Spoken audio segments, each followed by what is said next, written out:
Hi everybody, welcome back to my channel. So today's video, I have a very exciting, well-anticipated video that I've been very excited to share since I started consistently reading at the beginning of 2020. And that is going to be my top 10 books of the year. I was quite consistent with my reading in the entire year of 2022.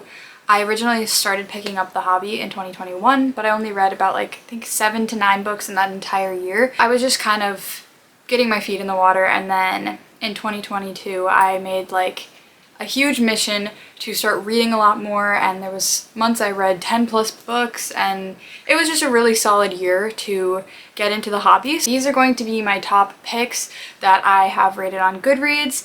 Whether I still agree with that rating now that some time has gone by since I've read some of these or not, these are my top books of the year that we're going to discuss that I wanted to pick out. There was a lot of times at the beginning of the year that I did give books 5 stars or really good ratings that now I probably would have rated a little bit lower. I do feel like they have a pretty accurate rating in my personal opinion. I have not read every book. These are not the best books in existence. It's just my opinion. In the month of 2022, I read 65 books, which my original reading goal was 30, and then I just kept upping it, and then eventually by the end of the year I think I made it 70 books. I have this whole list of all of the books, so if you want me to make a video about every book I read and give brief descriptions and what I think of them, let me know. The first book I'm putting in my top 10 is The Love Hypothesis by Ali Hazelwood. This was the first romance book I read, so I could be a little bit biased, but I just absolutely loved the entire STEM plot about women in STEM in this book, as well as just the romance, and just I love reading about smart people, and I loved the situations in this book, and I think about this book honestly pretty frequently. I absolutely love it, and I would totally reread this book any day. So I instantly gave this book 5 stars when I finished it. I think I read this book in just over a day, which is pretty quick considering I only had read about a handful of books at this point, and I still love this book with my entire heart. The next book that's in my top 10 is the Hunger Games trilogy. I know this is really basic, but I completely see why the series was so popular because I loved every single one of the books in the series. They were so entertaining, they're all fast-paced, you just love the characters in them, and I feel like the movie adaptations are incredible. I would highly recommend this book or just book series to anyone, whether you're getting into reading or you've been reading a long time. It's so entertaining. Okay, next little group of books here I am putting all together because they're all from the same author. This is my Colleen Hoover phase that I feel like a lot of people had this year. So I'm just including them all together, my top 4 favorites from her, because I rated quite a few of her books 4 and 5 stars over the year. And as I'm reading more and more, I probably would decrease some of the ratings, but honestly these 4 books I would consistently say, in my opinion, are 5 stars to me. So I'm going to be pretty brief with the descriptions of these, but these are my top 4 favorite Colleen books that I've read, and I've probably read around 10 or so from her, so these are just the favorites that I've personally read. Verity, this book deserves so much hype.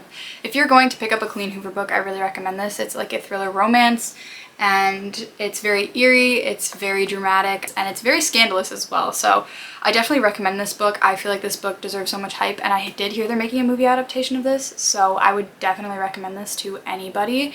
And the plot twist in this book and just everyone's intentions are crazy, so I really recommend. That book has easily stayed 5 stars, and I think about that book all the time, so I just felt like it deserved a spot in this video.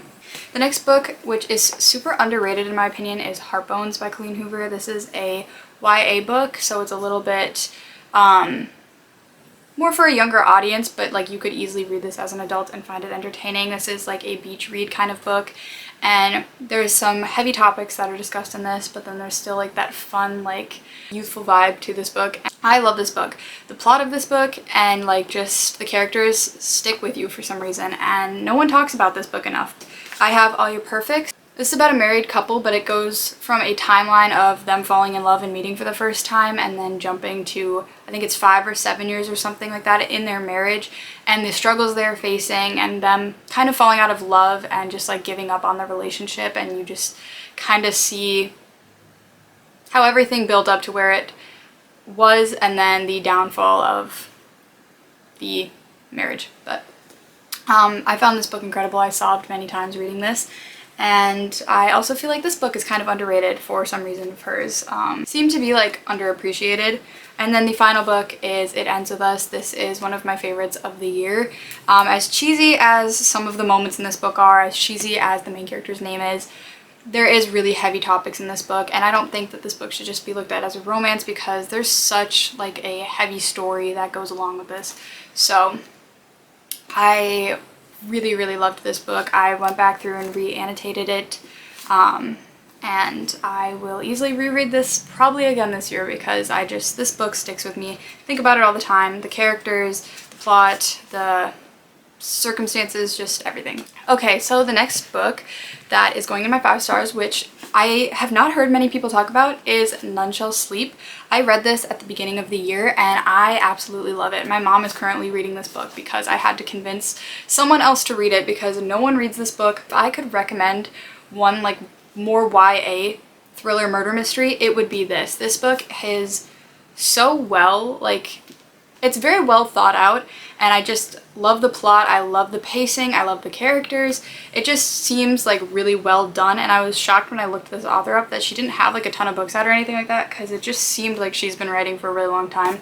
I absolutely ate this book up, and it's also based in 1982, so it does have kind of an older vibe to it, which is fun. I love the cover. Just everything about this is so entertaining to me. I don't know, maybe it's just a me thing, but this book got 5 stars, and I would say that this book stays in my memory a lot. I don't know why. I just had a really enjoyable time reading that book, and it was, I don't know, super interesting for some reason. The next book that I'm going to include in here, even though I have not read the entire series yet, is Twilight. Judge me all you'd like, but this is my favorite movie series, and I've read the first 2 books, so I didn't want to show both of them, so I just grabbed the first one. But these books are probably all going to get 5 stars from me just because I absolutely love Twilight, and they're so entertaining. I don't know.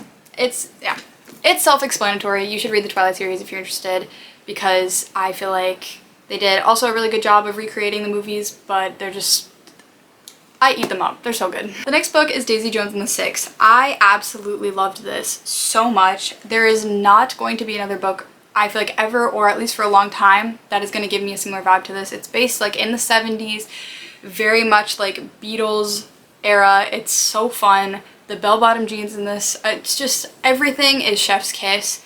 And it's about how this band develops and how they all formed, and then you just see them dealing with romance, addiction, drama in the band. It's just so good, and it does a really good job of showing how fun the 70s can be, but also it does not romanticize everything, and just kind of shows how many people had addictions and how many people were so unhealthy, but just kind of masked it and covered it up. It is so good. This gave me chills when I finished it. I would recommend this to absolutely anyone. I got my dad to read it, and he is like obsessed with it, and it is not a overhyped book in my opinion at all.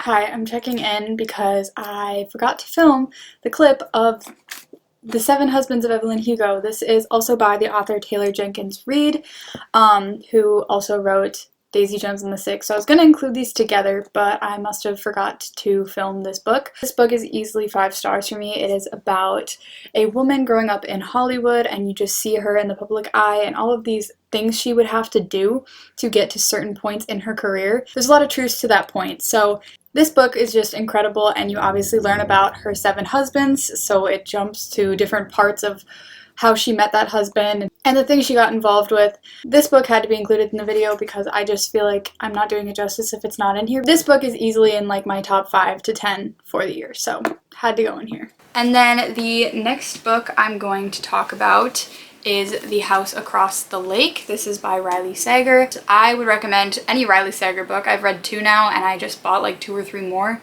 But this book was really, really entertaining. It takes kind of a different turn than at least I expected or like tried to predict.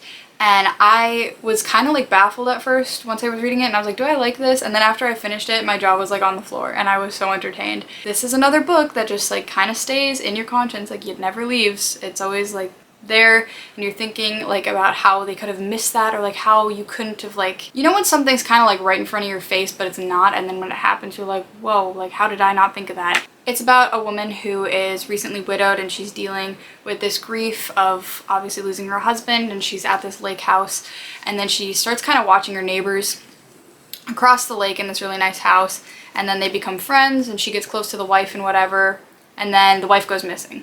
And the husband's super suspicious and weird, and it's obviously a small area, so she starts kind of looking into things for herself. She starts sneaking around, and the husband's acting weird, and then she has this like new neighbor that's staying, and that's weird, and she's just trying to figure out like where this woman went. There's like clues that just lead to dead ends. I recently read this. I have not talked about this on my channel yet, but I finally read Where the Crawdads Sing.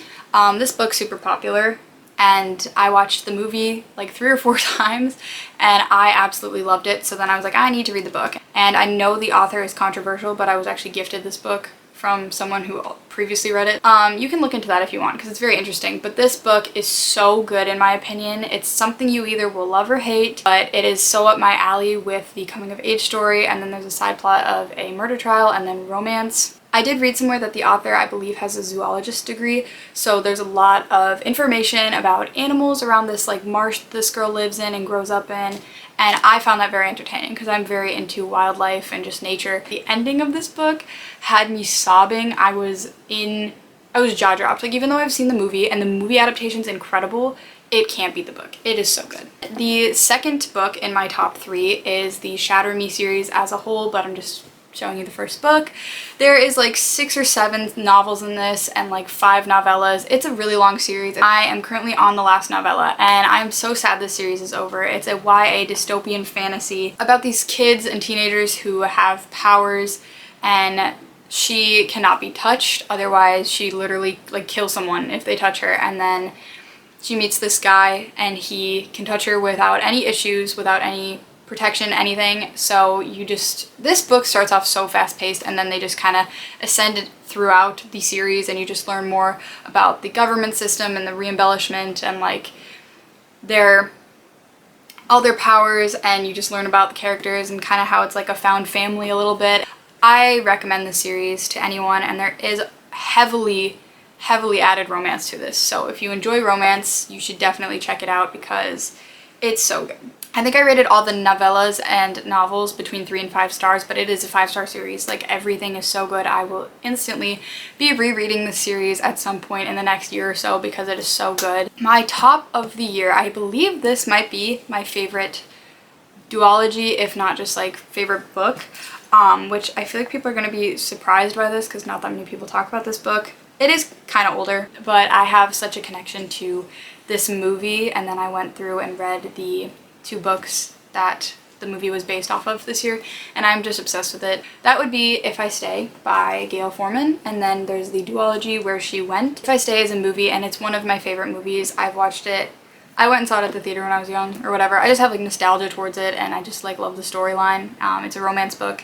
The family in the book and movie is just so good. It is so sweet, and I just love everything about it. It's like based around music. She's a cellist, and then she starts dating this like guy who's in a band, so I love it. And a tragic accident happens in this, so you're going through her like subconsciously awake, seeing how her family's grieving and her friends are grieving what has happened to her, but then you're also jumping back to how she met her boyfriend and like going through kind of her life as a teenager. And then this is the duology, which is like years after her and her boyfriend, well, how this book ended basically, and they're no longer together, but they like meet back up, and this book actually takes place in one day. I think about this book like all the time. I don't know why. It's just so good. I tabbed this one, but this would be my top of the year.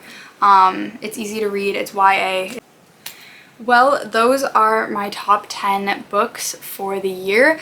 I had such a fun time reading this year, and I'm so excited to read even more in 2023 possibly. Maybe less, maybe more, we'll find out. But I treasure these books with my entire heart, and if you don't like them or you didn't find some as entertaining as I did, that is totally fine. You're entitled to your opinion, but these are just some of my favorite books of the year. It was hard to pick 10 because I did have a lot of really good books this year, but thank you for watching. I will see you guys all next time. Bye.